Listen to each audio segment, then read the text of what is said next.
We are about to delve into the distant past, not to magnificent marble palaces or the realms of celestial storms, but into the kingdom of ancient tales born under the starry sky. This is a journey to feats of heroism, to legends, and to the long, winding chronicle of a man who undoubtedly possessed unparalleled strength, yet was lost, imperfect, and profoundly human. This narrative is not about glory loudly proclaimed from mountaintops, nor about triumphs carved in stone. It is a story of heavy burdens, of superhuman efforts, of boundless endurance, of that hidden heroism that springs from the simple yet unwavering act of continuing the journey, no matter what. Let our thoughts slow down, for we are about to plunge into the depths of antiquity, into a myth that to this day retains its inexplicable significance and allure. We begin unhurriedly, with a tradition as ancient as twilight-illuminated temples, with a story steeped in the layered folds of myth, skillfully embroidered with the silk of ancient superstitions, and, as is often the case in mortal affairs, lightly dusted with the imprints of human bewilderment. This is the tale of Heracles, or, if the Roman variant is preferred, Hercules. However, there is no need to rush, for great myths do not storm Olympus with a hasty sigh. The narrative begins not in celestial halls, but on earth, in the city of Thebes, though even this name is shrouded in the familiar mist of mythological uncertainty. There, in Thebes, lived a mortal woman named Alcmene. She was of noble birth, possessed a patient disposition, and most importantly, was lawfully married. Her husband, the valiant Amphitryon, was away at war, a circumstance which, in Greek mythology, was always akin to leaving the windows open during a storm. Something unforeseen was bound to get in, and indeed Zeus appeared, or rather descended Zeus, the lord of the gods.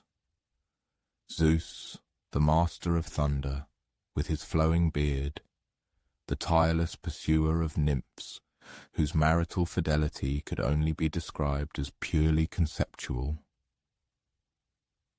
Zeus desired Alcmene not because she sought divine patronage or company, but precisely because she did not. And in the context of Greek myths, this was practically tantamount to a direct invitation.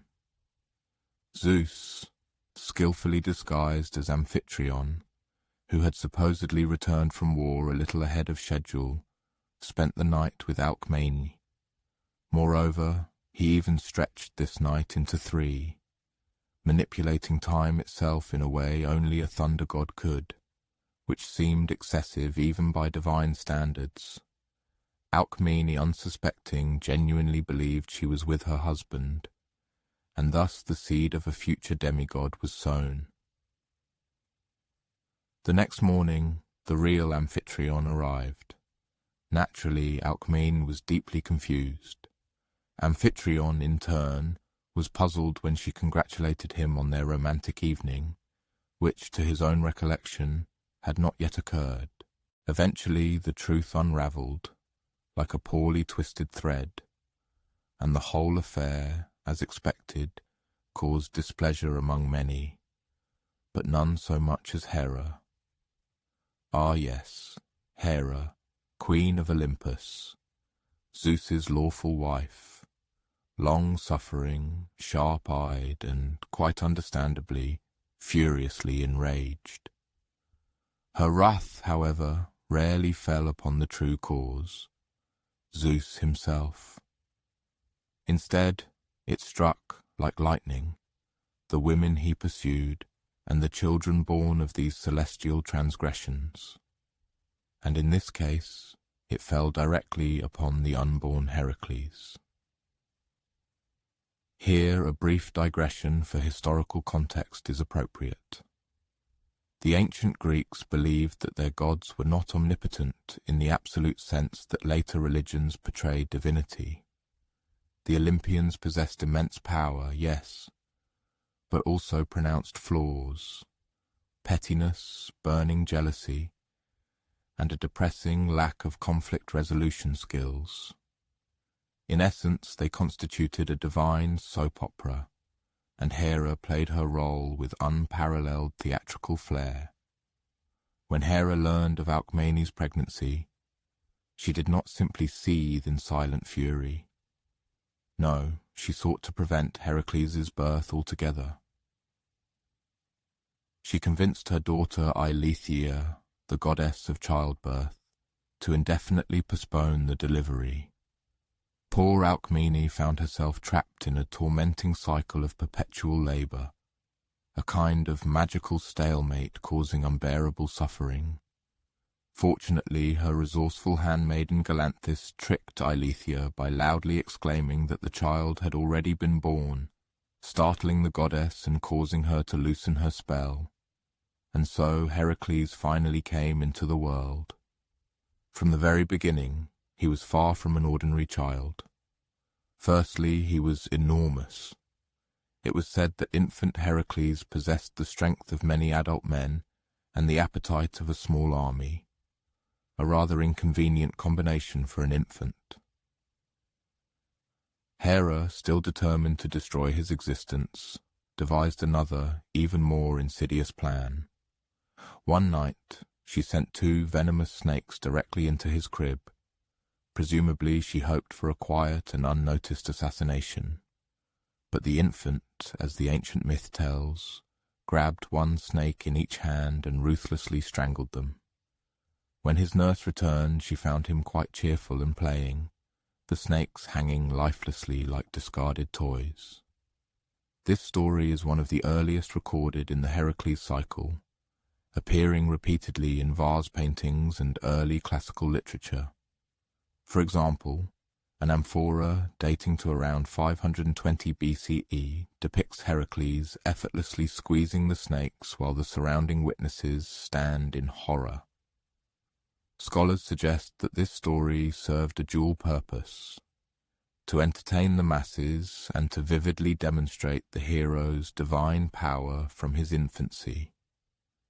It also set the tone for everything that was to unfold in his destiny.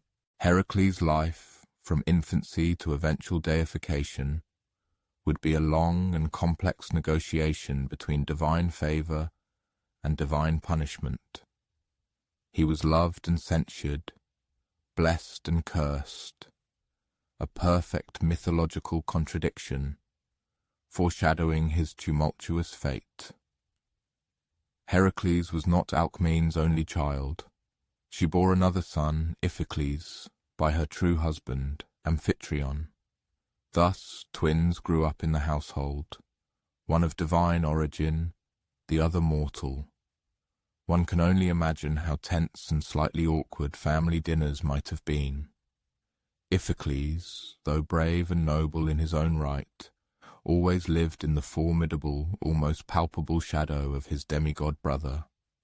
The Greeks, always passionate about metaphors, used this duality to deeply explore themes of fate, lineage, and the blurred lines between man and God. Now, let's fast forward to Heracles' childhood. In his youth, he was educated by the finest minds of ancient Greece. The wise and gentle centaur Chiron taught him medicine and music. Linus, a stern music teacher, attempted to instruct him on the lyre, a standard and obligatory part of noble education at the time.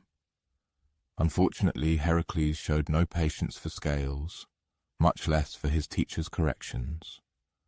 When Linus struck him for another mistake, Heracles retaliated by striking him with the lyre. The incident ended tragically, and Heracles was sent into exile for murder.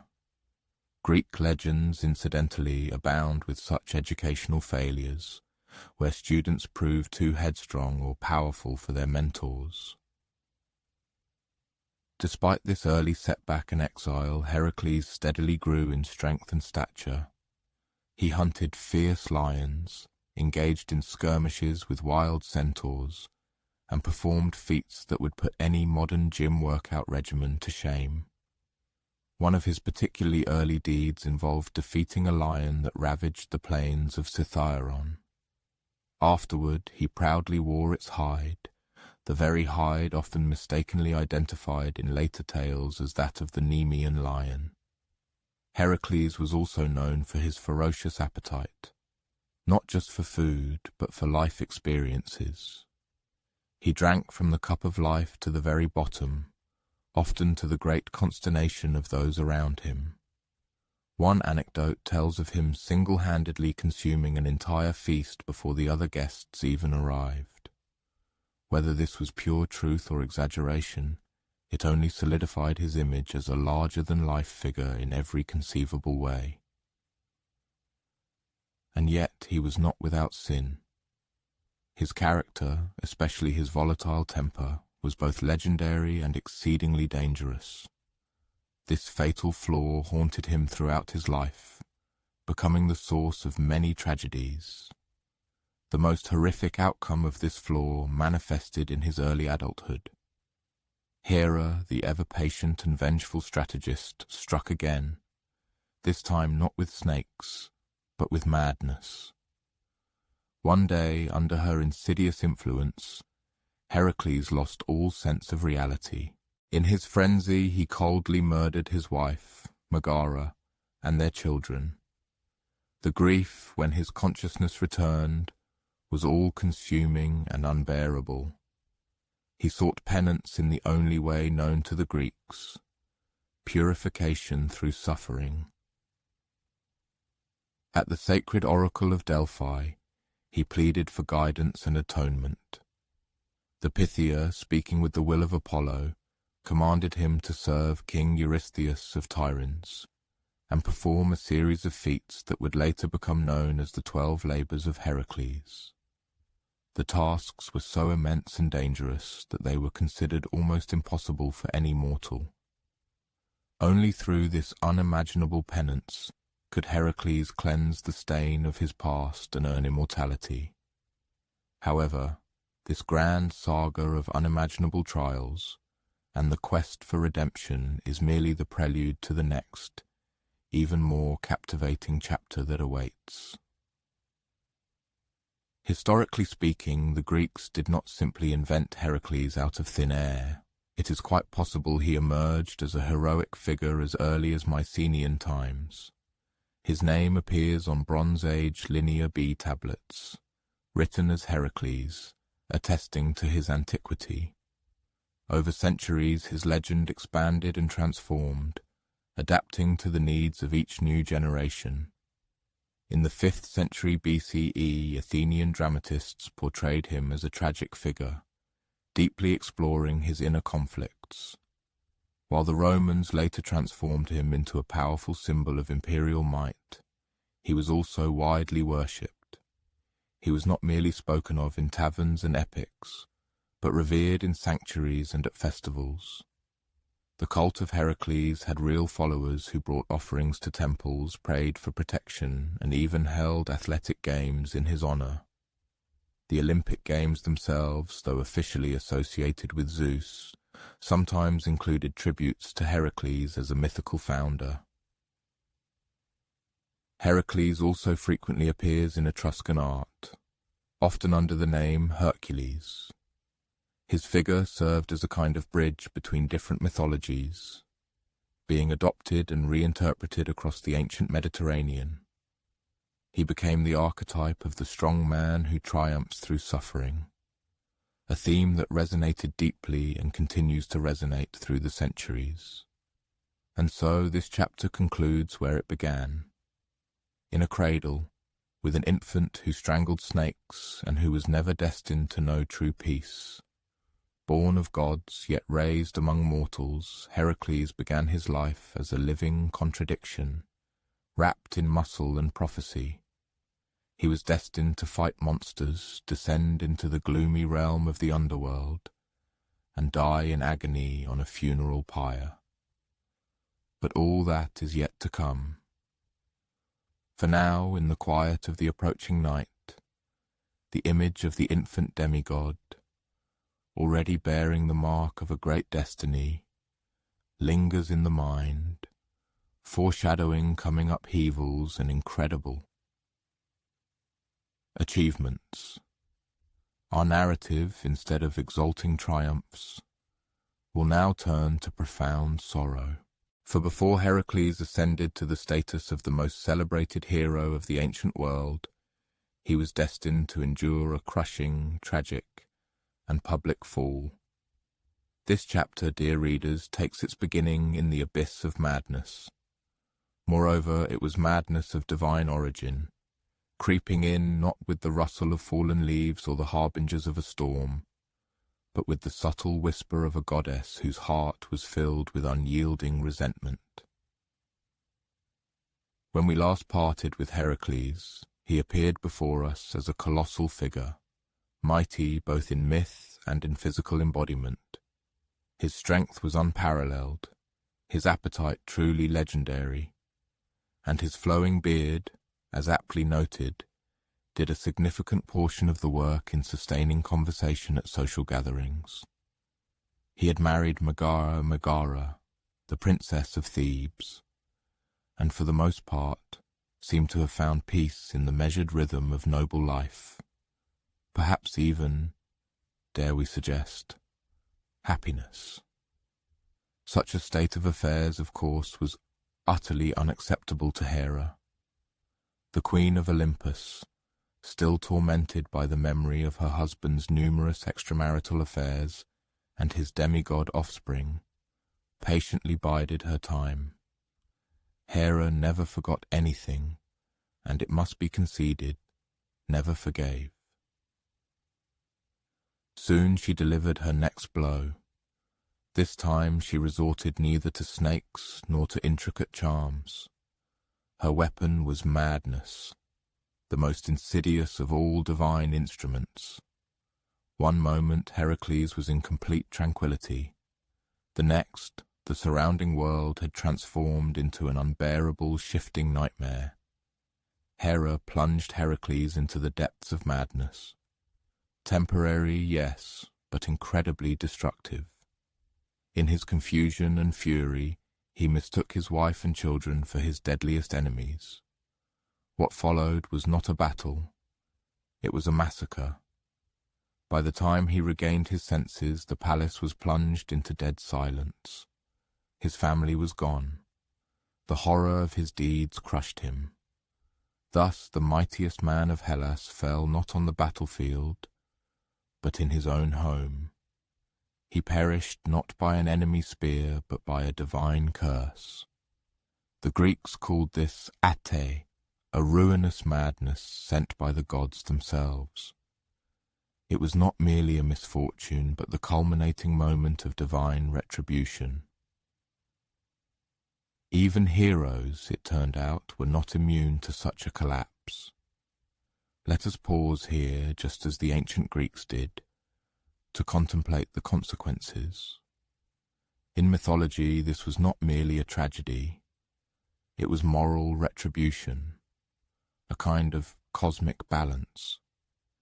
The Greeks firmly believed in the concept of miasma, the defilement of the soul after committing such monstrous deeds. Heracles, stained by his crime, could not simply continue living as before. Neither lavish feasts, nor fervent prayers, nor sincere apologies could erase such a deep blemish. He required purification, and purification for a Greek hero was never easy or painless. He set off, broken and barefoot, to Delphi, where Apollo's oracle resided, shrouded in plumes of smoke and ancient mystery. It was she, through divine inspiration, who prescribed his remedy, service. Specifically, Heracles was to serve King Eurystheus of Tiryns for 12 years.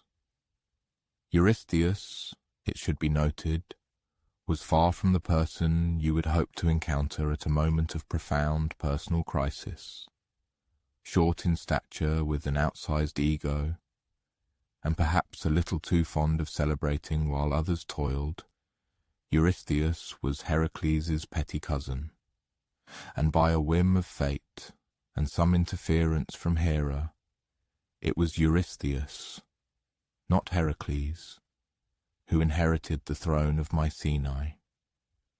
To be commanded to serve this very man was a humiliation in itself, but that was precisely the point. The Greek idea of catharsis, of purification, did not involve preserving dignity. It was about humility, suffering, and a slow, agonizing climb back to honor.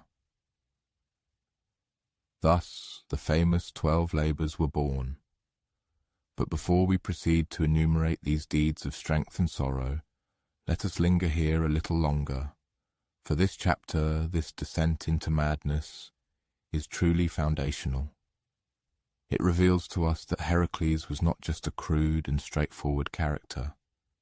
He was a man who made the deepest mistake, who paid the full price for the consequences, and who had to earn his place not by birthright, but through arduous trials. Megara, incidentally, is a figure often lost in the shadow of her husband's legend. In some versions she escaped the bloody massacre, living in exile or returning to her father's kingdom. In others, her fate was final and irreversible. Greek mythology, true to its oral tradition roots, is not a single narrative, but rather a tapestry, frayed, tangled, and rewoven over many generations. Heracles' crime is reflected in Euripides' tragedy, Heracles, a dark and powerful play that explores not only the madness itself, but also its crushing aftermath. In it, Heracles returns from the underworld only to find his family threatened by a tyrant. He saves them, but only for Hera to drive him mad, and he kills those he has just saved. Upon regaining his senses, he contemplates suicide. It is his friend Theseus who persuades him to live not as a god, but as a man who must endure. This theme, endurance, is key. Greek heroes were not saints, nor were they meant to be. They were, rather, mirrors of the human struggle as a whole. Courage was not the absence of failure. It was the willingness to rise again after falling. And what of Hera? Of course, it is tempting to cast her as the villain, and in the context of Heracles' life, she certainly appears as an antagonist. But here, as elsewhere, there is context. In a world where divine men pursued mortal women with alarming frequency and without consequence, her rage is a kind of divine protest. Misplaced, yes. Mistaken, of course, but perhaps also the only weapon available to a queen in a court dominated by thunderous egos. The theme of divine madness as an instrument of punishment was deeply rooted in Greek thought. Even beyond mythology, historical accounts refer to dreams, visions, and sudden fits of madness as forms of divine intervention. In this case, Hera uses the very fabric of Heracles' mind, not just to destroy his family, but to plunge him into a lifelong cycle of guilt and atonement. There are visual echoes of this moment in ancient Greek vase art. A particularly striking red figure crater from the 5th century BCE depicts Heracles in a wild, almost ecstatic frenzy. His face is distorted, his weapon swings, and he is surrounded by fallen figures. Scholars debate whether this precisely depicts this episode, but the intensity of the emotion, the divine storm within, is unmistakable. His descent into madness also invites comparison with other mythical figures. Ajax the Great, for example, another hero who succumbs to madness and slaughters cattle, mistaking them for his enemies. When he realizes the truth, he takes his own life. But Heracles, for all his suffering, chooses the harder path, to live. After consulting at Delphi, Heracles submitted to his fate. The next 12 years of his life would be defined not by his lineage, not by his ambitions, but by his subservience to a cousin who couldn't have lifted his lion skin even if he tried. The irony would not have been lost on the Greeks. It was meant to sting. Heracles was not sent to war or given a sword. He was given a list. The labours that would follow, killing, fetching, cleaning, capturing, each held its own trap, its own sting. Some were designed to humiliate, others to kill, and all were designed to break him. But we are getting ahead of ourselves. In fact, there is a faint but curious echo of this structure in modern literature and cinema. The hero who falls, self-exile, the slow road to redemption, from Arthurian knights to Shakespearean kings, from comic book titans to tragic anti-heroes. This blueprint still exists, and it so often begins with a fall not in battle, but from within. Even in early Christian traditions, which emerged later, one can find echoes of Heracles' arc. The notion that redemption is earned through suffering, that strength lies not only in might, but in submission, in endurance, in service. Later veneration of Heracles often emphasized this redemptive arc. In sanctuaries in places like Thebes and Thasos, votive offerings often included miniature clubs and lion skins, symbols not only of strength but of trials overcome. Pilgrims prayed not for ease but for the strength to bear hardship, as Heracles had done. His myth inspired the Stoics of the Roman period as well. The philosopher Seneca often referred to Heracles not as a brute, but as a moral figure who suffered nobly, bore pain with dignity, and showed that virtue could ultimately triumph even over divine malice. So, if by this hour your eyes have grown heavy, and the room is quiet, let us leave Heracles in a moment of peace. His past lies in ruins, his path is unclear, his sandals are dusty, the horizon is distant, but not impossible. The labours await, and perhaps sleep too. Let us return now to the crossroads of fate, where Heracles, cloaked in guilt and burdened by divine decree, is about to embark on what is arguably the most famous to-do list in mythological history. The 12 labours of Heracles, epic in scope, incredible in detail, and astonishingly specific. Each one a trial, each a punishment, and each woven into the grand tapestry of redemption. Let's begin with the very setup. Heracles was commanded to serve King Eurystheus of Tiryns, not as a court guest or an honoured cousin, but as a servant. And not just any servant, but one doomed to perform the most arduous, humiliating, and frankly bizarre tasks the king could conjure. These labours, in a sense, were bureaucratic justice with a poetic undertone. Atonement through impossible errands. The first of the mighty tasks laid upon Heracles was to subdue the Nemean lion. This beast was not merely large. Its golden pelt rendered it impervious to any weapon. No arrow, blade, or spear could pierce its hide. The local populace, resigned to their fate, occasionally served as its supper. Heracles ventured into the lion's cave armed only with a stout club and his sharp wits. Realizing his weapons were useless, He grappled with the creature bare-handed, ultimately strangling it. Then, in a moment of delightful practicality, he used the lion's own claw to flay its hide. From then on, he wore this pelt as armor, a choice of attire both symbolic and intimidating. The lion skin draped over his shoulders, its mane forming an impromptu hood, became one of his most recognizable attributes in classical art and sculpture. Next came the Lernaean Hydra. This was a water serpent with 9 heads, or perhaps more, depending on the teller. And for every head severed, 2 more would sprout in its place, a rather disheartening feature. To make matters worse, it dwelled in a swamp near Lerna, and its breath was venomous.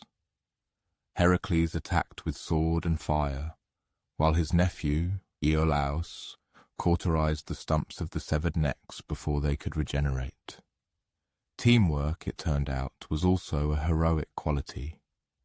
Hera, watching from Olympus, was so annoyed that she sent a giant crab to assist the Hydra. Heracles crushed it. The gods later turned both monsters into constellations because even minor divine interference deserved a commemorative celestial plaque. The third labor was considerably less dramatic. The Cerinaean hind. This deer, with its golden antlers, was sacred to Artemis and swifter than any arrow. Heracles was forbidden to harm it, so he pursued it on foot for an entire year. Yes, a whole year, through forests, over mountains, across rivers. Eventually he captured it carefully and explained the situation to Artemis, who, remarkably, allowed him to borrow it if he returned it unharmed. This episode, more diplomatic than destructive, served as a reminder that not every feat had to end in bloodshed. It also subtly showcased Heracles' sheer persistence. Rarely did a monster need to be outwalked, rather than outfought. Then came the Erymanthian boar. This creature terrorized the countryside, uprooting trees and tossing farmers about. Heracles captured it by driving it into deep snow, another instance of wit accompanying strength. Upon his return, Eurystheus was so terrified of the boar that he hid in a large jar, a moment depicted on ancient pottery with no small amount of humor. Even myth needed its buffoonery. The motif of Eurystheus hiding in a pythos, a large clay vessel, became a recurring joke in Athenian vase painting. One can only wonder how he managed to rule with such a timid disposition. The fifth labor was exceedingly unpleasant, cleansing the Augean stables. King Augeas owned a vast herd of immortal oxen. Their stables had not been cleaned in decades. The result, as one might imagine, was less than fragrant. Heracles, demonstrating ingenuity, diverted 2 rivers to clean the stables in a single day. Unfortunately, because he had negotiated for payment, Eurystheus disqualified the labor. Evidently, divine redemption could not be monetized. Nevertheless, this labor marked a shift. Heracles was no longer just brute force, but an engineer. The feat was cited centuries later by Roman authors as an example of solving problems with the force of nature. Labor 6. The Stymphalian birds. These were no ordinary birds. They had metallic feathers that could be shot like arrows, and a cry sharp enough to shatter glass. Heracles used bronze castanets, provided by none other than Athena, to startle them into the air, then shot them down with arrows. The solution was both theatrical and effective. The scene was later depicted in mosaics and temple friezes, where Heracles is captured in the act of shooting, surrounded by flocks of unnatural birds. Let us pause here for a moment. By this point in the saga, Heracles had proven not only his strength, but his adaptability. He solved problems with muscle and mind, with fire and music, with a stubbornness bordering on the philosophical. Each task added a layer to his myth: the golden hide, the nephew's loyalty, the river's cooperation. Labor 7, the Cretan bull. This majestic, fierce beast had been sent by Poseidon, but King Minos refused to sacrifice it. Bad manners, especially when sea gods were involved. Heracles wrestled the bull and sent it to Eurystheus, who promptly released it, as one does with sacred cattle. Some believe this same bull later played a part in the Minotaur myth, a narrative that, like all things Greek, circles back on itself, like a well-baked spanakopita. Labor 8, the mares of Diomedes. These were man-eating horses, genuinely so. Heracles tamed them by feeding them their own master, Diomedes. The horses, perhaps surprised by the change in diet, suddenly became docile. Moral complexities aside, it worked. The horses were led away peacefully. In some versions, the horses were delivered to Mount Olympus as a gift, though one might assume the gods had mixed feelings about the snack options. The 9th task was almost civilized: obtaining Hippolyta's girdle. Hippolyta was the queen of the Amazons and possessed a magical girdle given to her by Ares. At first she agreed to give it willingly, but Hera, ever interfering, disguised herself and spread rumors that Heracles intended to abduct the queen. A battle ensued. Hippolyta died and Heracles took the girdle. What could have been an easy transaction turned into a tragic misunderstanding, one of many on his journey.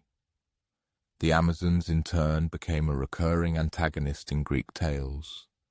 Feared and admired in equal measure, they were warrior women from a world where strength wore a different face. Labor 10, the cattle of Geryon. Geryon was a 3-bodied giant who lived at the western edge of the world. Heracles had to travel beyond the known world, perhaps even to Iberia, and retrieve the cattle. Along the way, he set up the Pillars of Heracles, modern-day Strait of Gibraltar, to mark his passage. He killed Geryon, stole the cattle, and crossed the desert. At one point, annoyed by the heat, he shot an arrow at the sun. Surprisingly, the sun god Helios admired his audacity and gave him a golden cup to sail across the sea. One wonders how many sun gods today reward good archery with marine transport.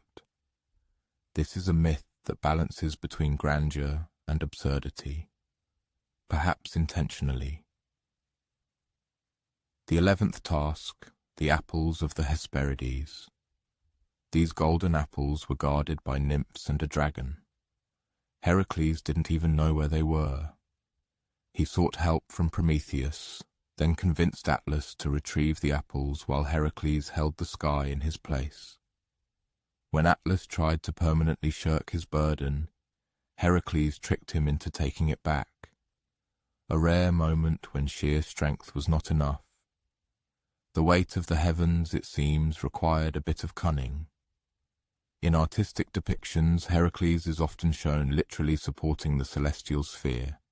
No small feat, even for one who once strangled a lion barehanded. And finally, the 12th labor, the capture of Cerberus. Hades' 3-headed dog was the gatekeeper of the underworld. Heracles descended into the realm of the dead, negotiated with Hades himself, and brought Cerberus to the surface without using any weapons. After being presented, the fearsome creature was returned to the underworld, as agreed. This task, crossing death and returning, elevated Heracles beyond mortal boundaries. He was no longer merely a hero. He became a figure who had faced death and emerged, roaring, accompanied by a companion, to complete his atonement. With this final act, the labours of Heracles came to an end. 12 tasks, each monstrous in its own way. Together they formed a mythological resume, unparalleled in antiquity. But more than that, they served a purpose. By completing them, Heracles was purified not only of his crime, but of his rage, his pride, and his grief. He had done the impossible not once, but a dozen times. And through it all he grew not only as a hero, but as a figure worthy of worship. In ancient Greece, these stories were not just tales. They were metaphors for life's difficulties, its chaos, its monsters, its misunderstandings. And Heracles, through blood and cunning, showed that even the cursed could find redemption. His labours became a common reference in classical oratory, especially among Stoic philosophers. They pointed to his struggles as allegories for mastering passions and enduring hardship. The Roman poet Seneca even argued that Heracles' immortality came not from his divine parentage, but from his moral fortitude. Each labour was not just a deed, it was a facet of character. And so, through fire and blood, river and sky, lion and lyre, and labyrinthine tasks, Heracles emerged, transformed, still imperfect, still fated, but no longer fallen. So, if your eyes grow heavy, and your breath has slowed, rest easy, knowing that even the strongest among us sometimes have to clean a stable or chase a deer through the woods for a year. Strength, after all, is not just in the hand, but in the will to continue. Heracles did not merely survive his 12 labours. He purposefully completed them. This subtle yet crucial distinction carries profound meaning. Survival is often perceived as a passive outcome, a kind of fortunate happenstance. Completion, in contrast, implies active will, deliberate purpose, and unyielding perseverance directed toward bringing something to its logical conclusion. It was this quality that Heracles demonstrated to the world. His greatness lay not only in his colossal physical might, but in his unwavering, relentless determination. Having concluded his arduous penance, the hero stood before humanity in an entirely different light. He was no longer the wretched murderer desperately seeking redemption, but had transformed into a living legend. His name, once burdened by the weight of guilt and shame, now radiated a mythical, almost divine resonance. However, as is often the case in the intricate labyrinths of Greek mythology, the labours were not followed by longed-for tranquillity. Instead, fame descended upon the hero, and fame, as it subsequently turned out, proved to be a rather capricious and unpredictable entity. Heracles' epic certainly did not end with the 12 labours. Moreover, in many respects, they merely served as a prologue to his further adventures. The ancient Greeks, always eager for thrilling sequels, generously filled his post-atonement life with new accomplishments, fresh tragedies, and a gradually dawning realization that widespread renown could be as heavy a burden as his former guilt. The hero returned to Thebes, but his stay there was fleeting. Perhaps driven by unvanquished shame, inner restlessness, or some divine command, he embarked on new wanderings. And wherever Heracles' foot trod, new tales relentlessly followed him. He engaged in bloody battles, overthrew despotic tyrants, and rescued distressed maidens with the same habitual ease as before, as if his reputation alone worked wonders. It can rightly be said that he became the first true action hero, an ancient equivalent of a perpetually moving blockbuster. Among his many less celebrated deeds, his participation in the legendary war between the Lapiths and Centaurs stands out. At a wedding feast, the Centaurs, unable to control their wild instincts, as often happened with them, overindulged in wine and caused utter havoc. Heracles, having no tolerance for disorder, decisively intervened, wielding his famous club, and effortlessly dispersed them. It should be emphasized that in Greek mythology, centaurs often served as a metaphor for unbridled human passions and wild, uncontrolled nature. In this context, it is highly symbolic that Heracles, a hero constantly battling his own volatile temper, proved to be their worthy adversary. Another tale takes us to Troy, long before the famous wooden horse appeared on the horizon. The city was then suffering from attacks by a terrible sea monster, and Heracles, passing by, as heroes often did, offered his help in exchange for a generous reward, usually a royal daughter. He defeated the monster but was treacherously deceived by King Laomedon. Predictably, Heracles later returned, besieged the city, and exacted cruel revenge. Greek myths rarely exhibit ambiguity in their messages of honor and retribution. He also joined Jason and the Argonauts for a portion of their legendary journey, though his involvement was brief. When his companion, young Hylas, was abducted by water nymphs, Heracles abandoned the quest for the Golden Fleece and, gripped by deep sorrow, set off in search of his friend wandering through the forests. This episode is noteworthy not so much for its external drama as for its unexpected demonstration of the hero's vulnerability. A mighty titan, broken by the power of affection. Whether romantic or fraternal, the bond between Heracles and Hylas proved strong enough to halt even such a grand enterprise as the quest for the Golden Fleece. These tales, captivating as they are in themselves, also served an important cultural function, organically filling the vast mythical landscape of Hellas. Heracles was not confined to any single geographical location or specific historical era.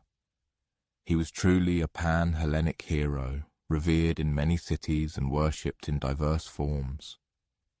His magnificent image adorned temples in Boeotia, Argos, and even distant Sicily.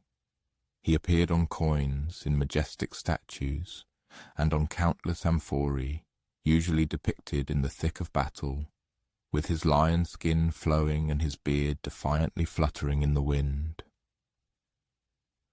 There is one tale, often overlooked but exceptionally rich in symbolism. It tells how Heracles challenged the river god Hercules to a duel for the hand of the beautiful Deianira. Hercules, possessing the ability to change forms, fought Heracles, assuming various monstrous shapes. At one point in the struggle, he transformed into a mighty bull. Heracles, unfazed by this metamorphosis, with unparalleled strength, broke off one of the bull's horns.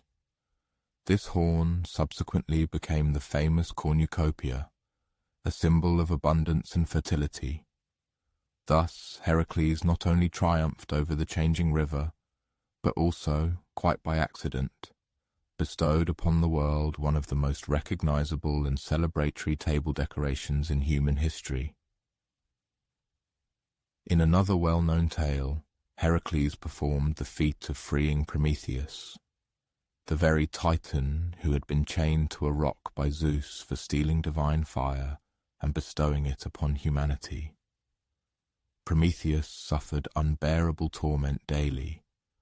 An eagle would come and devour his liver, which miraculously regenerated each night.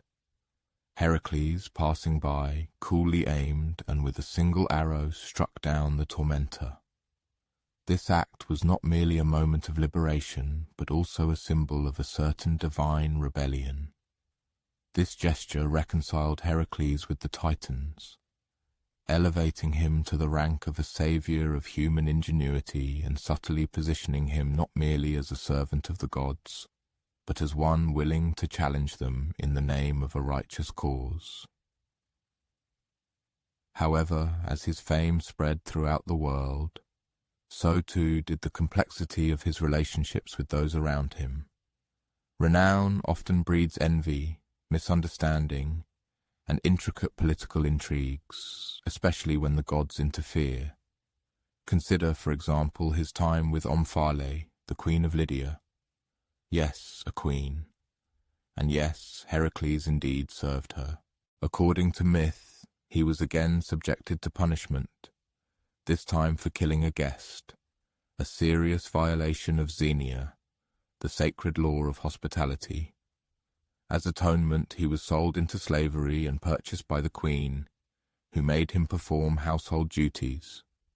He donned women's clothing, while she wore his legendary lion skin.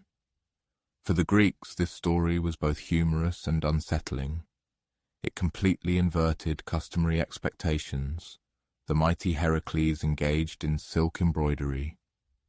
But perhaps there was a deeper meaning. Greek mythology often plays with the concept of duality. Man and beast, god and mortal, masculine and feminine. Heracles' time with Omphale was not just a comedic episode. It was a challenge to his very identity. Can a man be strong yet submissive? Can a hero known for his ferocity find value in humility? In some versions of the myth, the answer is affirmative. In others, it's just another anecdote that kept Athenian playwrights employed. One cannot overlook his numerous marriages. Heracles was not monogamous by nature, nor according to mythological traditions. After Megara, he married several more times, and Deianira became the most famous of his later wives.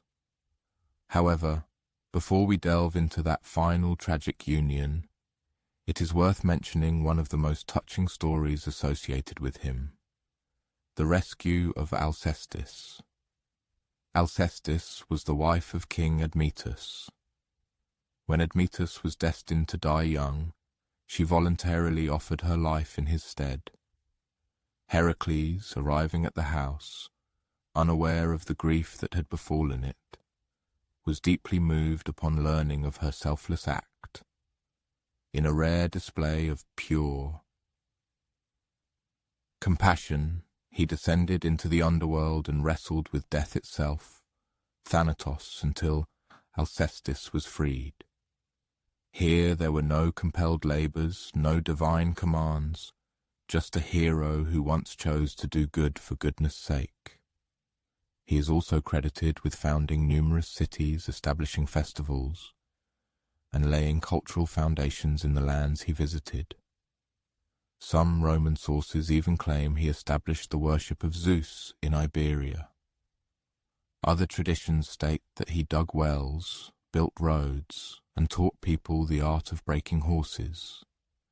In such narratives, the line between myth and civic propaganda, as is often the case, inevitably blurs.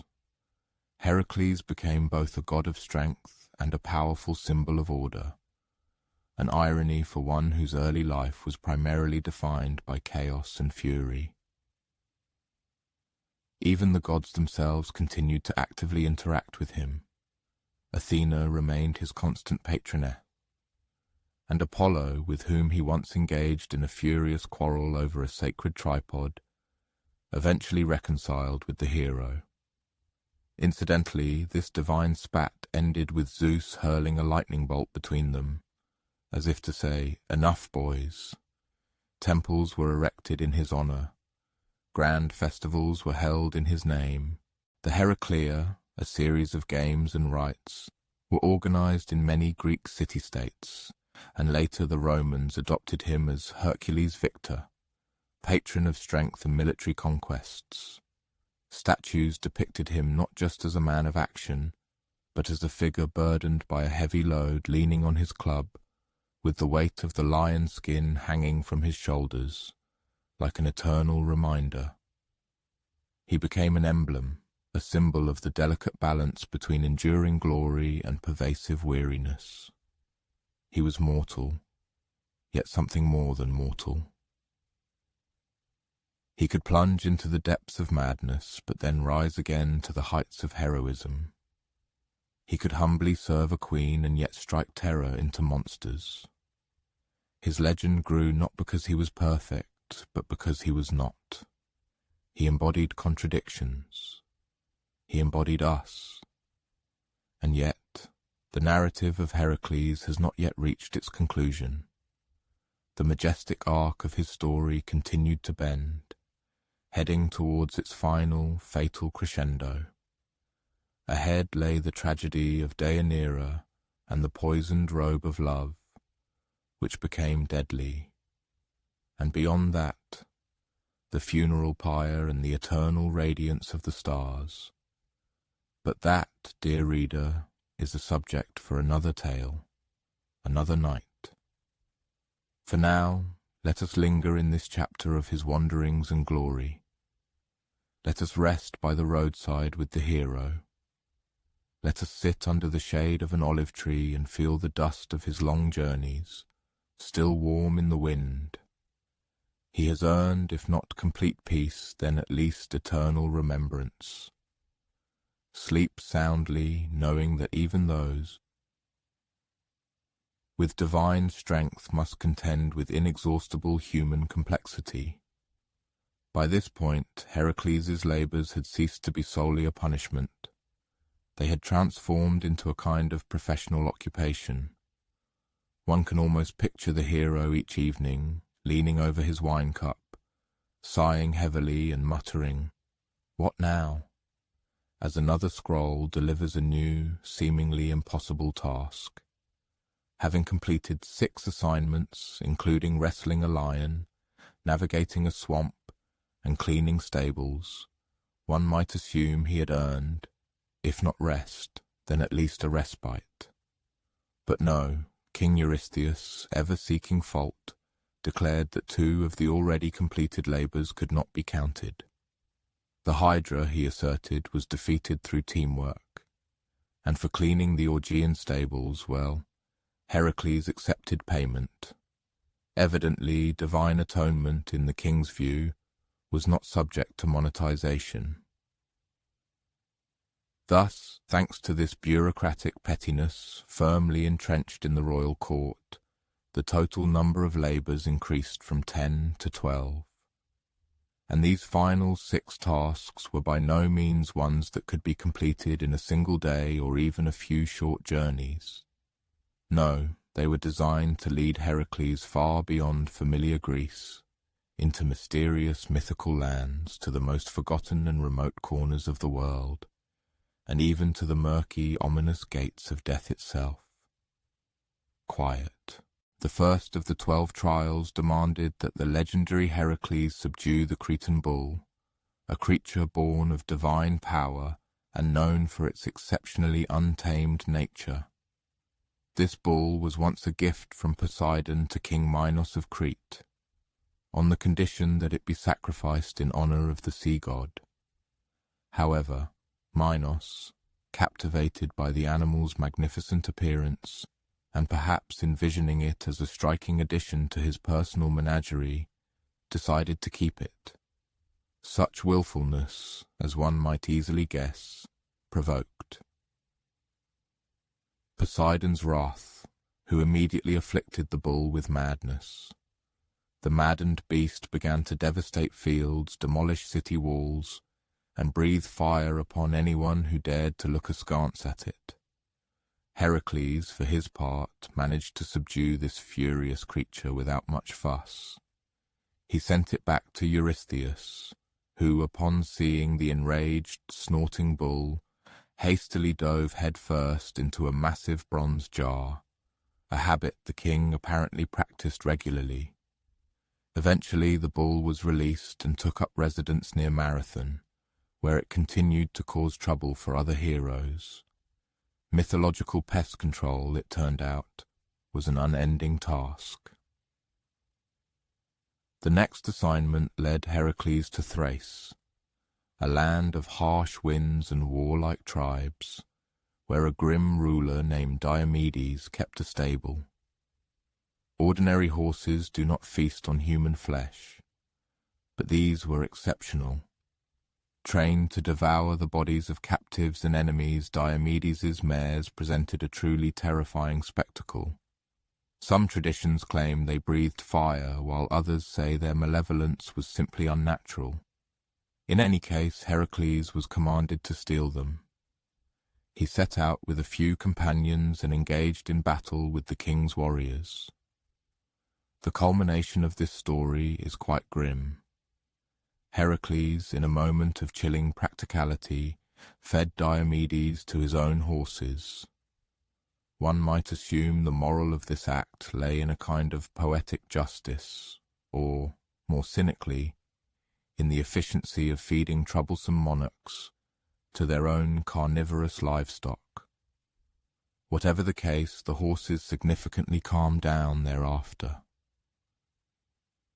Eurystheus, predictably horrified, wanted nothing to do with them and released them into the wild. Next came a rather awkward diplomatic mission. Eurystheus's daughter expressed a desire for the girdle of Hippolyta, queen of the Amazons. This girdle was no mere fashion accessory. It symbolized the queen's power and divine patronage, and was said to have been a gift from Ares himself.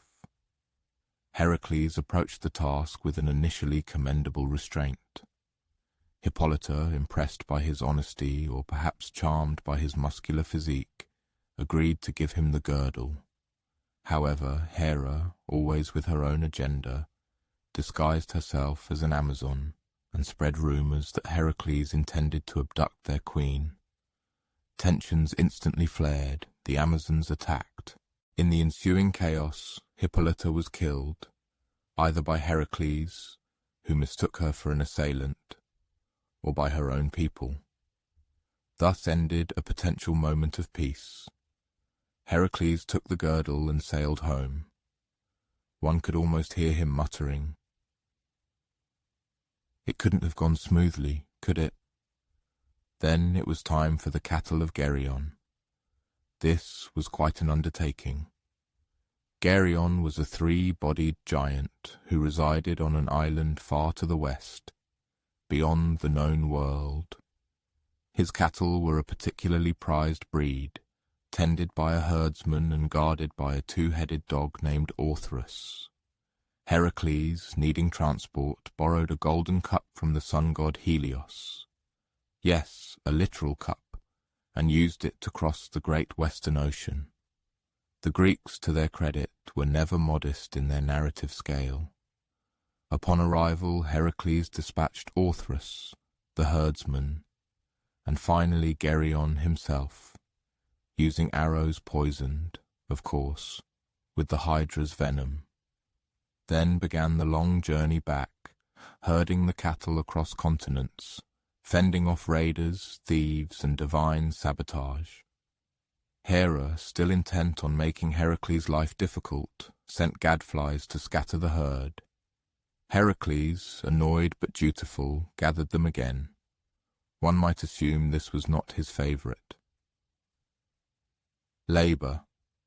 The penultimate trial led Heracles to the fabled garden of the Hesperides, a paradisiacal place at the world's edge, where golden apples, grown as a wedding gift from Gaia to Hera, hung from trees. These apples were not for mere snacking.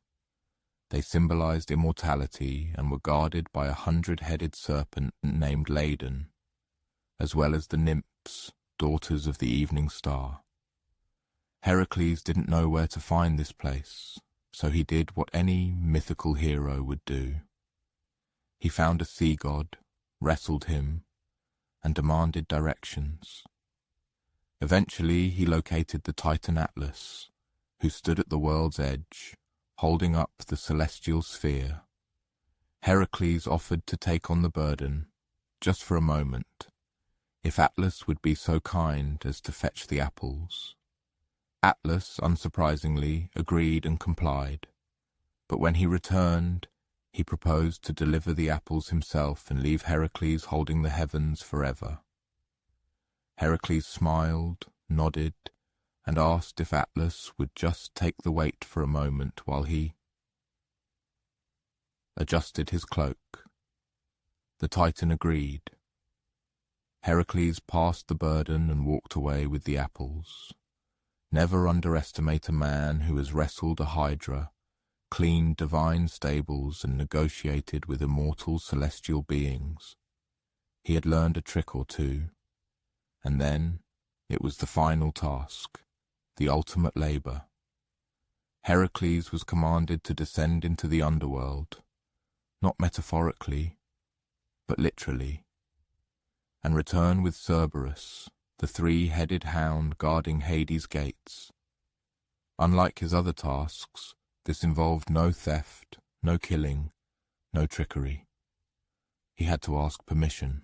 Heracles entered the land of the dead, past the shades of fallen heroes, and approached Hades and Persephone with what one might call exceptional manners. They agreed, on one condition. He had to subdue Cerberus without the use of weapons. And he did. With bare hands alone and a strength forged by 11 impossible tasks, Heracles wrestled Cerberus into submission and led him, snarling and snapping, into the upper world. Eurystheus, now quite practiced in theatrical horror, reportedly fainted. Heracles returned the hound to his post at the gates of the underworld, unharmed and, presumably, unimpressed by the mortal realm. Finally, the 12 labors were complete.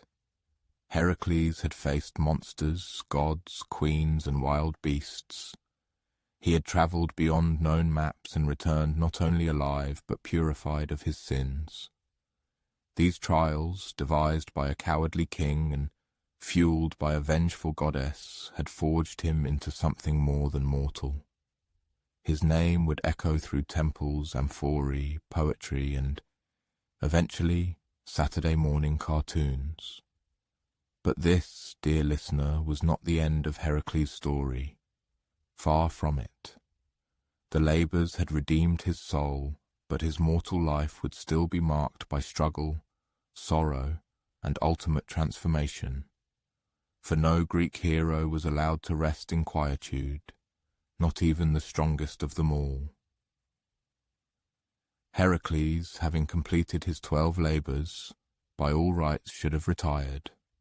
Perhaps a small olive grove, a modest villa, and a dog that didn't have 3 heads. But no, this was ancient Greece, where peace was a temporary state, and rest was for the dead. And even then, not always. The truth is, the labours were never meant to bring Heracles peace. They were atonement, punishment, perhaps even a public spectacle. 12 great efforts to wash the blood from his hands, yes, but not to smooth his path forward. He was cleansed of the madness that led to the deaths of Megara and their children, but he was not freed from the burden of destiny, and so he remained strong, restless, and perhaps deep down, a little lost. With his divine strength intact and a name known across the Mediterranean, Heracles embarked on his wanderings, not in the lazy sense of drifting across sands, but as a tireless figure of myth and muscle. He became something of a mercenary and demigod on retainer, employed by kings, revered by the desperate, sometimes feared by those who had reason to question his restraint. He fought battles not listed among his labours, in wars not sung in epic poems. He overthrew tyrants, hunted monsters, and even founded cities, or so the stories go. It's hard, of course, to tell where the real Heracles ends and the embellished myth begins. But perhaps that was always the point. He travelled far beyond mainland Greece, to Libya, where, it said, he overcame Antaeus, a giant who could not be defeated as long as he remained in contact with the earth. Heracles, with practical genius, lifted him into the air and crushed him. A fine metaphor, if you will, for learning to outwit even the most entrenched opponent. He journeyed to Egypt, where, one story claims, a certain King Busiris tried to sacrifice him, only to be sacrificed himself shortly thereafter. Heracles didn't care for surprises.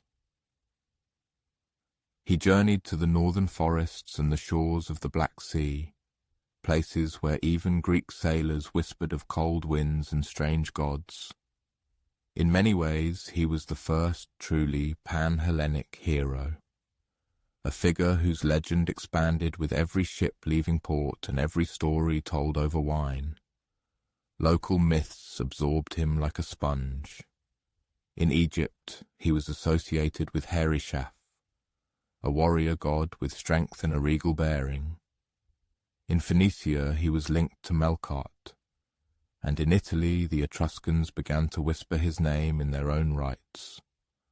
The Romans, of course, fully appropriated him, Latinizing his name to Hercules and shaping his image in the likeness of the empire itself.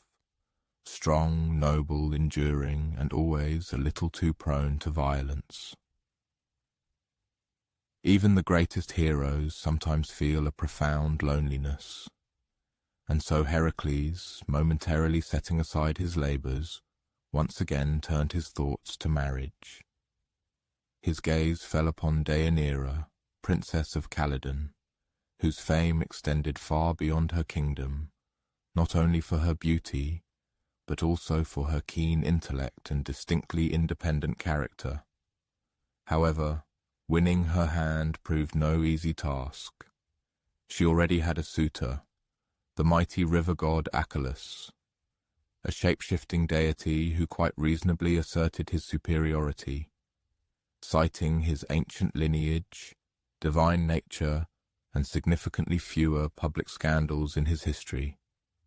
But Heracles, never one to shy away from competition, promptly issued a direct challenge. They met in a contest that tested not only brute strength, but also the ability to transform. Hercules, taking the form of a coiling serpent, was instantly squeezed in Heracles' mighty hands. Then the god transformed into a furious bull, but here too Heracles prevailed, breaking off one of its horns. This horn would eventually become the legendary cornucopia, an enduring symbol of prosperity and inexhaustible abundance. It is quite poetic that one of the most lasting symbols of harvest and lavish feasts originates from the broken horn of a deity defeated in a battle for a bride. Heracles and Deianira united their destinies, and for a time their life was filled with tranquility. They settled in Calydon, and the hero seemed, for the first time, to find true contentment. But peace, as often happens, proved fleeting. A dispute arose, which is not surprising when mortal intrigues intertwine with divine heritage. The couple decided to leave Calydon to start a new chapter in another land. It was on this journey that the shadow of impending tragedy once again enveloped them. On the bank of a wide, swift river, they encountered a centaur named Nessus. Nessus graciously offered to carry Deianira across while Heracles swam the powerful current. Such services were not uncommon. Centaurs, though known for their boisterousness, sometimes performed such tasks. But Nessus had far more insidious intentions. Midway across, he attempted to abduct Deianira. Heracles, on the opposite bank, instantly realized what was happening. Without a second's hesitation, he drew his bowstring and released an arrow. As always, poisoned with the deadly venom of the Lernaean hydra. The arrow struck its target with impeccable accuracy. Nessus collapsed, mortally wounded. But in his dying gasp, he managed to turn his defeat into something far more sinister. In a calm, persuasive voice, he convinced Deianira that his blood, mixed with the bitterness of rejected love, could serve as a powerful love potion. Should she ever doubt Heracles' fidelity, clothing steeped in this blood would forever bind his heart to her. Of course, this was a monstrous lie. The centaur's blood was now tainted with the same deadly poison that had slain countless monsters before him, but the trusting Deianira believed his words. Years passed, the couple settled in a new place, and Heracles once again immersed himself in his heroic wanderings. He performed unthinkable feats, garnered honors, and at times expressed his admiration too openly, as happened with the young princess Iole. Deianira, to whom rumors of his infatuation had reached, was seized with panic.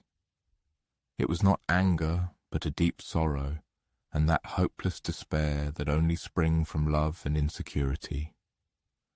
In that moment she remembered Nessus's cunning words. Deianira prepared a garment, as he had instructed, carefully soaked it in the centaur's blood, and sent it to her husband. Heracles, always trusting, donned this gift without a second thought.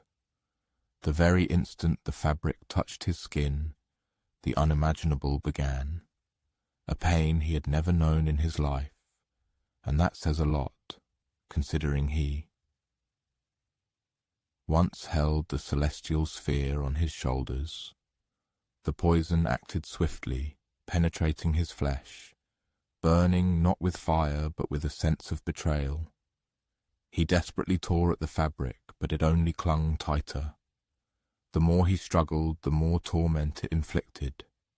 His skin literally fused with the cursed garment, and his legendary strength proved utterly useless. In this tragic moment lies the deepest human drama. The greatest strongman of myths was broken not by the claws of a monster or the tip of a sword, but by trust, love, and the unintentional cruelty of one who wished him no harm.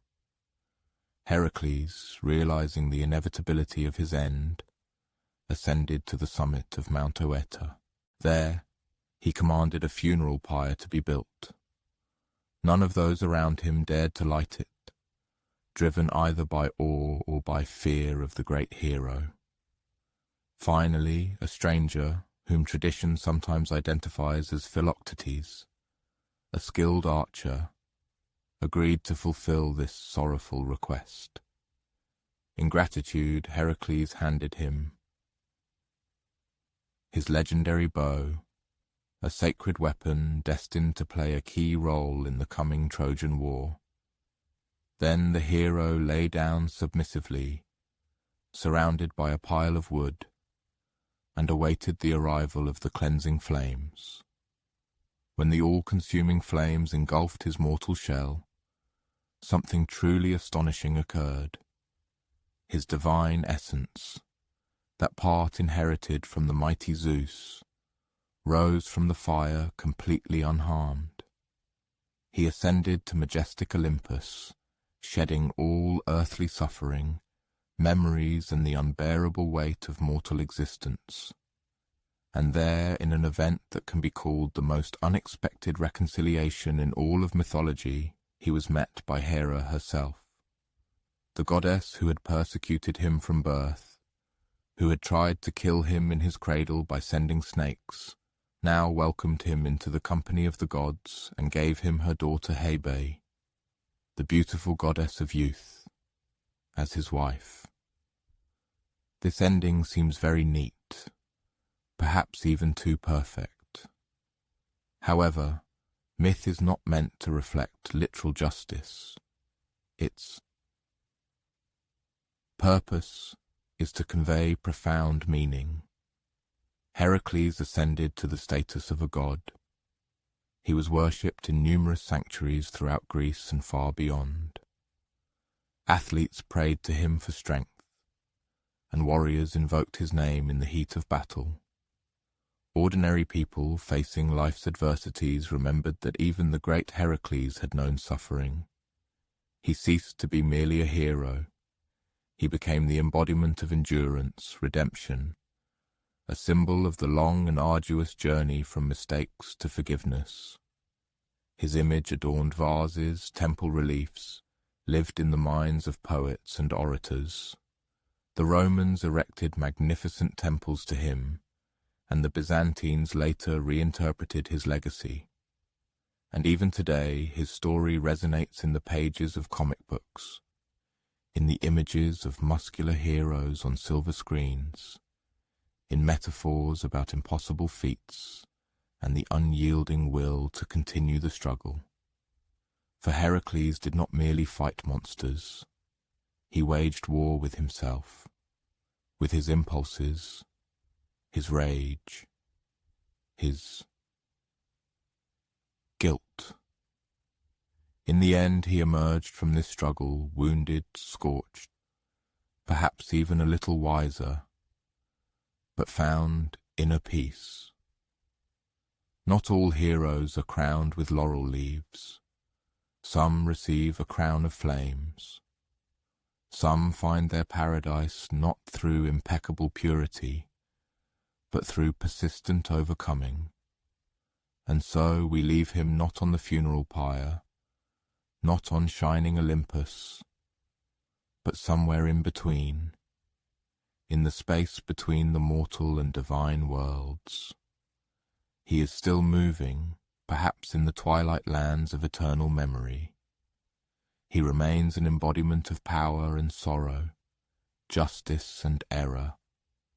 His great labours are complete. Yours, dear listener, are too. Close your eyes and drift into slumber. The story of Heracles, it seemed, had reached its divine apotheosis. He was granted immortality, solemnly welcomed to Olympus, and married Hebe, the goddess of eternal youth. Truly a fitting conclusion for a life woven from suffering, incredible might, and purifying flames. However, Greek mythology was never prone to definitive and unchangeable endings. Even the gods, it seems, knew no rest. And though Heracles ascended to the heavens, tales of his earthly deeds continued to spread, like the echoes of a long-past earthquake. The Greeks, it is known, did not seek to confine their heroes within strict, neat narrative frames. They allowed them to expand, to contradict themselves, to reappear again and again in new plots. This is why Heracles, though having become a deity, remained remarkably involved in the mortal world.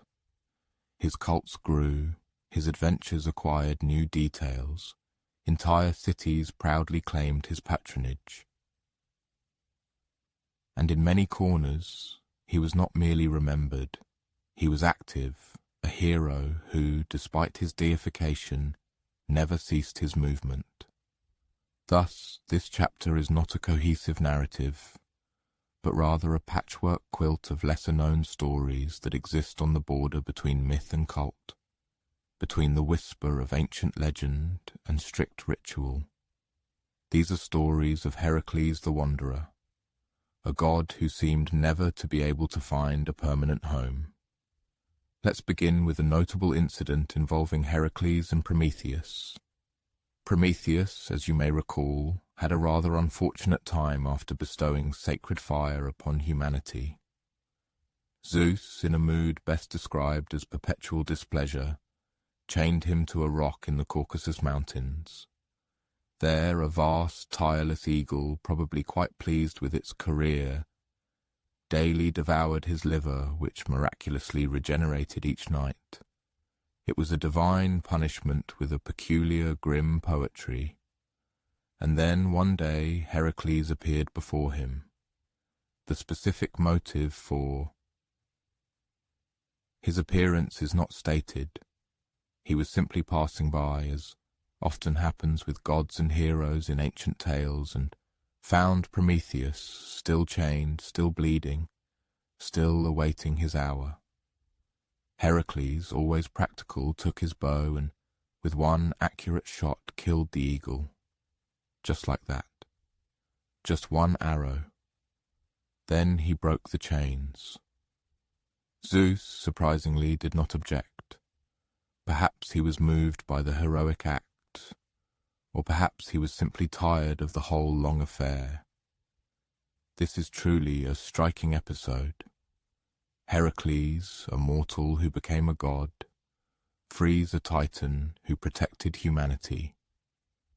Two rebels briefly meeting at the very edges of myth, one lifting an unbearable burden from the other.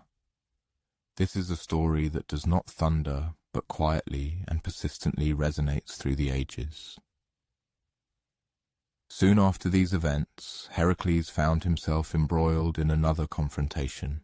This time his opponent was a certain King Laomedon of Troy. This ruler, as often happened with monarchs in Greek myths, was both arrogant and treacherous. He promised Heracles a generous reward, specifically magnificent horses, if the hero would save his daughter Hesione from a terrible sea monster. Heracles, of course, agreed. He slew the monster, freed the maiden, but then was immediately informed that the promised reward would not be given. This was blatant deception. Heracles, having no tolerance for such treachery, later returned with an entire army, sacked the city, and killed Laomedon. In the ensuing chaos, he granted Hesione the right to choose her savior. She chose Telamon, Heracles' loyal companion. Together they would become the ancestors of Ajax, one of the most celebrated heroes of the coming Trojan War. Thus, Heracles inadvertently and indirectly contributed to the preconditions for the conflict in Troy, not through prophecy or divine intervention, but because he was cheated out of horses, and he quite reasonably decided he had more important things to do than put up with royal ingratitude. Another tale, perhaps less dramatic but no less instructive, unfolds in the lands of Lydia. It was there that the great Heracles found himself in the rather peculiar position of a slave. Traditions relate that he was sold into bondage to the powerful Queen Omphale. The motives for this event vary across different sources. Some recount that such servitude was a harsh retribution for a murder he committed, which, as is known, was not the first and far from the last in his tumultuous life. Others tend to suggest that it was a form of atonement, prescribed by the gods to teach the demigod a lesson in humility and submission. However, the most interesting aspect is the very nature of this period of his life. Queen Omphale, unlike many other rulers of ancient Greece, did not wish for such a mighty demigod to wander idly through her palace, sowing destruction and chaos. Instead, she compelled him to labor, and to tasks completely unaccustomed to Heracles. He was required to spin threads, weave fabrics, and perform all manner of household duties. In some versions of the myth, it is even claimed that Omphale donned his famous lion skin and wielded his fearsome club, while Heracles himself was forced to wear her women's attire and jewelry. Of course, such a state of affairs can be interpreted as an amusing, even comical, inversion of traditional roles. And naturally, ancient vase painters, who appreciated wit and paradox, did not miss the chance to depict these scenes in their creations. However, beneath this seeming comedy lies something deeper, a peculiar softening, a taming of the hero's wild nature. He appears stripped of his traditional attributes, weapons, his usual temperament, the public image of an all-conquering strongman. This allows for a glimpse of the man hidden beneath the legendary lion skin, or perhaps more accurately, to accept the idea that true heroism does not always require a fearsome roar. Sometimes it manifests in a quiet, mundane action, such as folding laundry. This story also serves as a vivid reminder of the ancient Greeks' deep fascination with the idea of role reversal, of turning the familiar order of things upside down, if only for an experiment to see what it would lead to. Before us stands Omphale, a woman powerful and perceptive, ruling over the strongest character in mythology, and Heracles, still imposing and formidable, obeying her not out of weakness, but perhaps out of a kind of deferential curiosity for new experiences. Beyond the great labours and landmark trials, there were also numerous minor interventions by Heracles in the course of mythological events. These stories were perhaps too insignificant for epic poems, yet so resilient that they could not simply fade from popular memory. Thus, in some versions of the traditions, he assisted the Argonauts, though he did not complete their legendary voyage to the end. He was also present in Calydon when Meleager and his famous boar hunt were the main protagonists. Heracles taught young warriors the art of combat, gave wise counsel to royalty, and sometimes dispensed justice, tackling tasks that no one else in Boeotia could manage. Rumour had it that he originated the Olympic Games, though this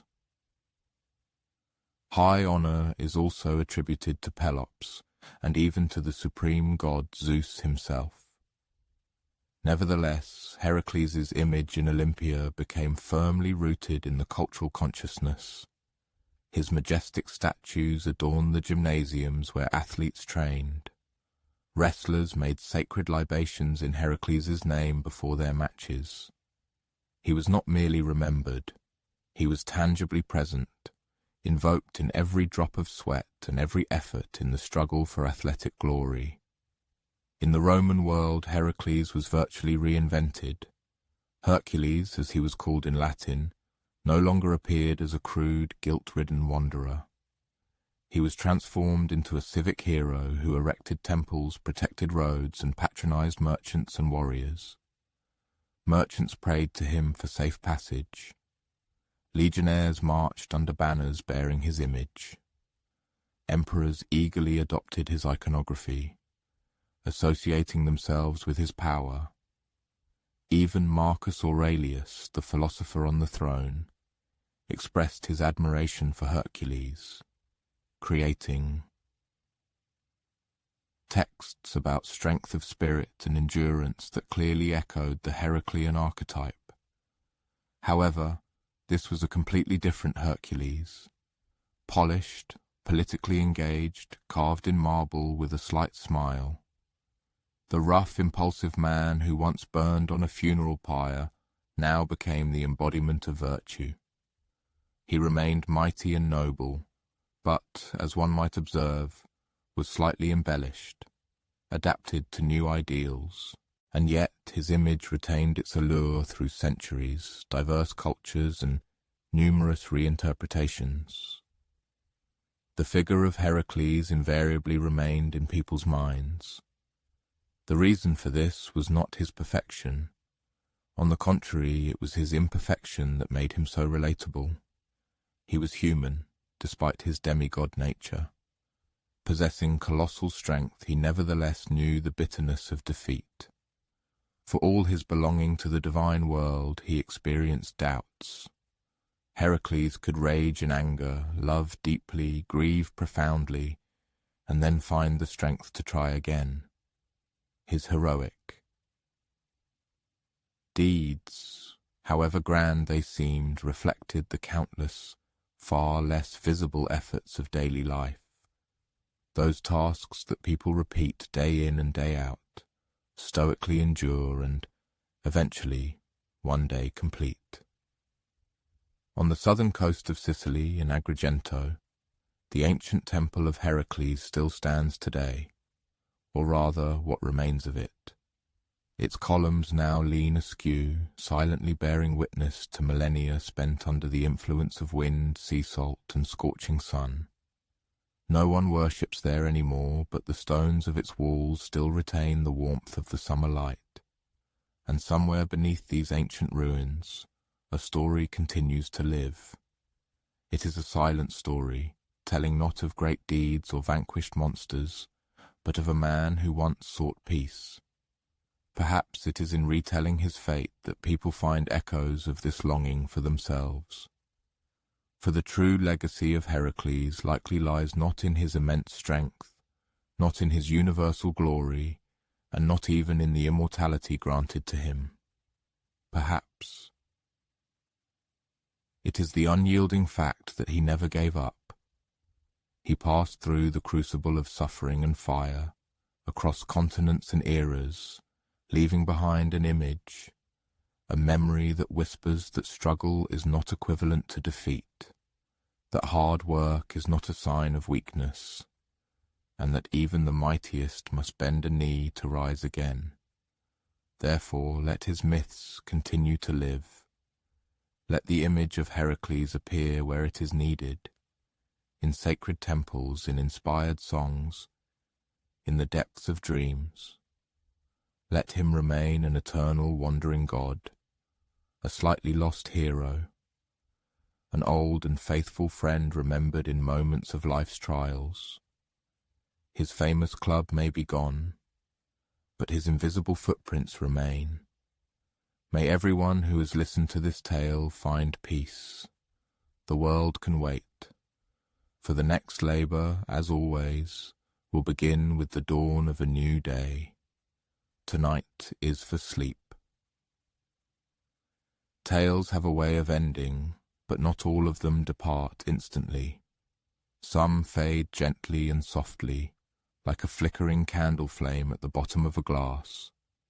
Others resound so long and persistently that they seem to forget how to stop at all, and only a few truly rare ones continue their existence long after the last word has been spoken. Heracles, or Hercules as he later came to be known, is precisely such a story. His journey began, like that of many Greek heroes, with a profound contradiction. He was half god, half man. Born of Zeus's secret liaison with a mere mortal woman, he was hated by the queen of the gods even before he could utter his first word.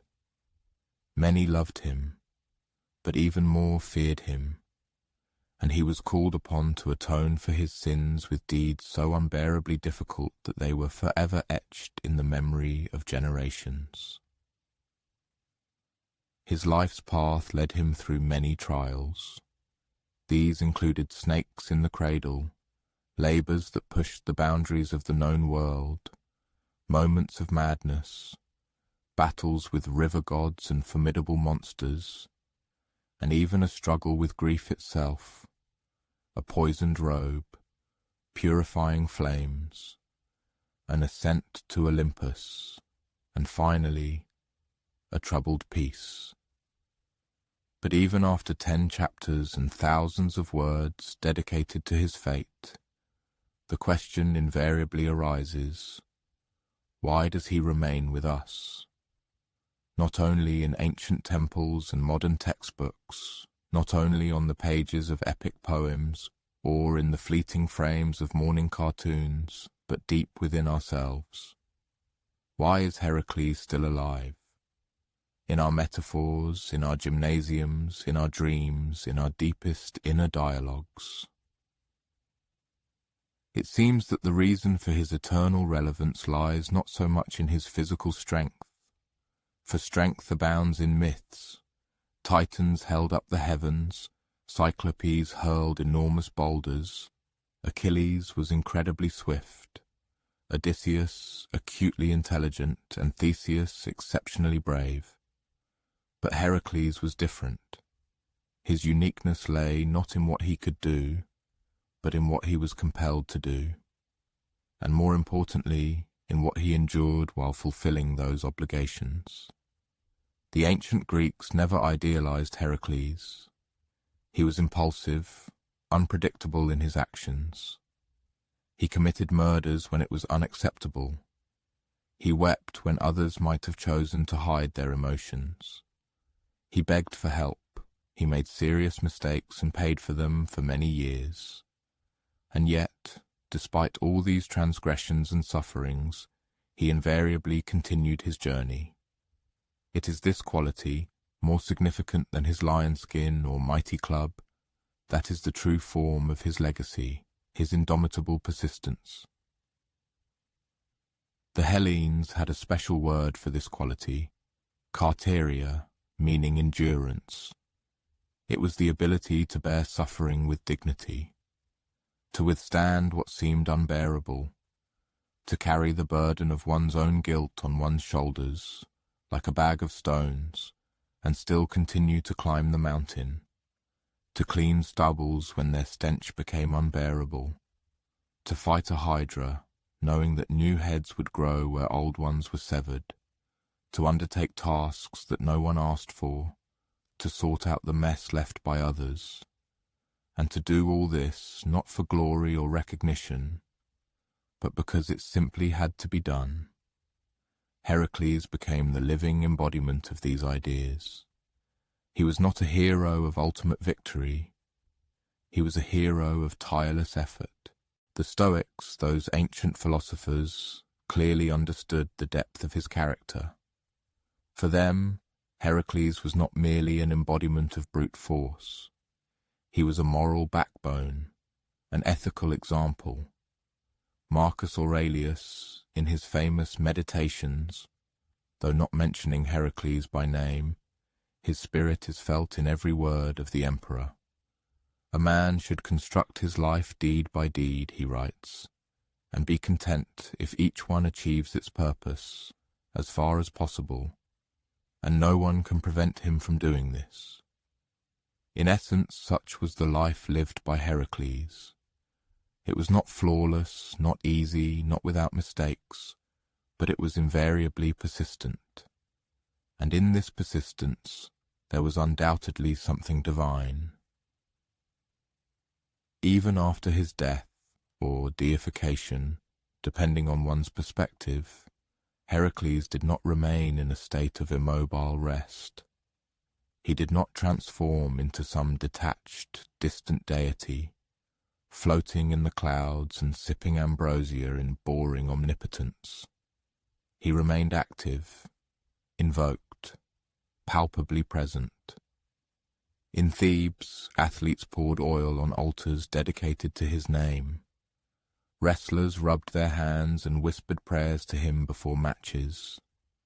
Warriors depicted a lion's head on their shields not because they expected absolute invincibility, but because they needed fearless courage. Merchants left offerings before embarking on long and dangerous journeys. Even ordinary people, not of royal lineage, not warriors or philosophers, saw in him one who deeply understood the essence of hard labor. There was a certain comfort in this, the realization that such a mighty figure still comprehended human difficulties, that even gods sometimes had to endure long days and make difficult choices, that the divine could manifest not only in miracles but in perseverance, in strength of spirit, in the repeated effort. He also underwent changes over time, and this capacity for transformation was part of his enduring strength. Heracles became precisely what people needed him to be in a given era. For the ancient Greeks, he was an imperfect mortal who sought to transcend himself and become better. For the Romans, he appeared as a mighty kinsman of the empire, civilized and full of self-confidence. For the Christians of late antiquity, he transformed into a kind of pagan penitent who endured suffering for his past sins and emerged transformed. In the Renaissance, he was reborn as an ideal human figure, strong of body, brave of spirit, sometimes depicted nude in marble, but always unyielding and straightforward. In the 18th century, as the ideas of the Enlightenment flourished across the European continent, thinkers of the time once again turned their gaze to the ancient hero, embracing his image as a powerful symbol. This time, Heracles became the embodiment of triumphant reason, overcoming the darkness of superstition. The mythical Hydra transformed into an allegory of pervasive ignorance, and the infamous Augean stables became a metaphor for corrupt and entrenched institutions, both of church and state. The metaphor thus underwent significant evolution, yet the deep form and recognizable image remained unchanged. Then, in the 20th century, something entirely unprecedented occurred. Heracles went straight to Hollywood studios. His role was played by muscular bodybuilders, Italian actors in sandals, and sometimes even accidentally animated demigods, accompanied by a singing satyr sidekick. He appeared on the pages of comic books in commercials, and his name adorned the signs of numerous gymnasiums. His legendary strength became an effective marketing tool, and his exploits a convenient and effective plot device for screenplays. And yet, even beneath the layer of these superficial muscles, Hollywood tinsel, and fanfare, something of the old, true Heracles continued to live. He remained imperfect, still amusing in his manifestations, and still, in his own way, genuinely trying to do the right thing. Thus, Heracles invariably transformed into what each subsequent historical era sorely needed him to be. In ancient Egypt, he might have been a revered god. In imperial Rome, a valiant hero. In Byzantium, a holy sufferer. And in sunny California, an easily recognizable cartoon character. His outstanding adaptability, this unique capacity for transformation, became his true strength. And it was not only due to his extraordinary physical might, but also to his profound resonance, to how organically he fit into the context of each epoch. This happened because, at his very core, he was not merely a divine being, but recognizably human. He represented a man who made mistakes, who could lose his temper, who regretted his actions, who persistently tried to correct his blunders, and who sometimes succeeded, and sometimes, alas, failed. Consequently, Heracles became not just an ancient myth, but a kind of mirror reflecting the multifaceted essence of human existence. In his image, people see both their best qualities and, at times, their most unattractive traits. In him, one can discern the burden that everyone carries on their shoulders, and simultaneously the hope that one day this burden can be cast off. We contemplate in him the endless struggle, the all-consuming exhaustion, and ultimately the attainment of long-awaited peace. Thus, when the words Heracles across the world are uttered, it is not merely about mapping the places his feet touched. It is rather about tracing how his image continues to maintain its significance and relevance.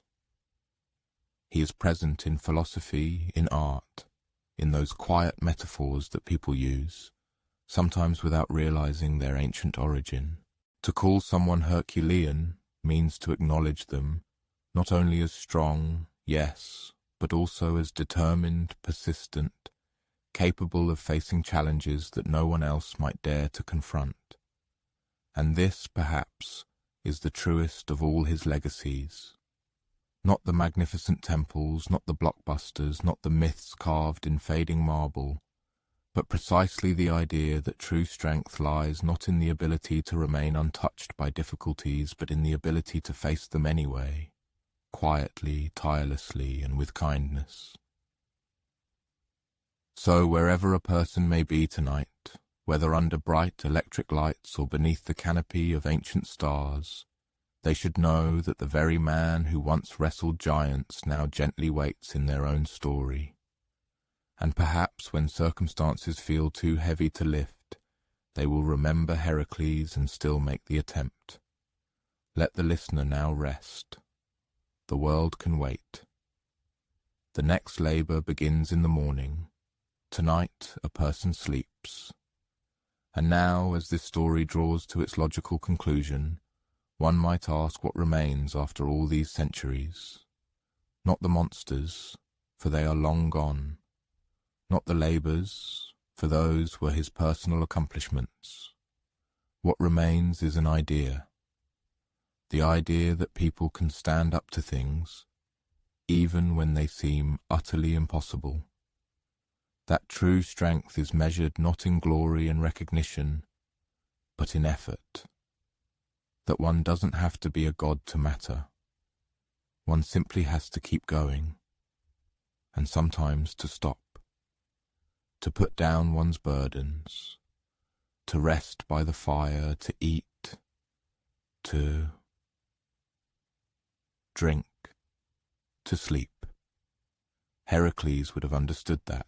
He, more than anyone, earned his sleep. And now, so has man. So let them close their eyes, dear listener. Let the world vanish for a time. The labors are done. The hind is long tamed. The snakes are silenced. The arrows spent. Man is not broken. He is not behind. He is simply becoming. Like Heracles, like all people, in this long, slow unfolding. He is not alone. The stars remember him, and they remember man too. Let a quiet night fall upon this hero. May his sleep be sound.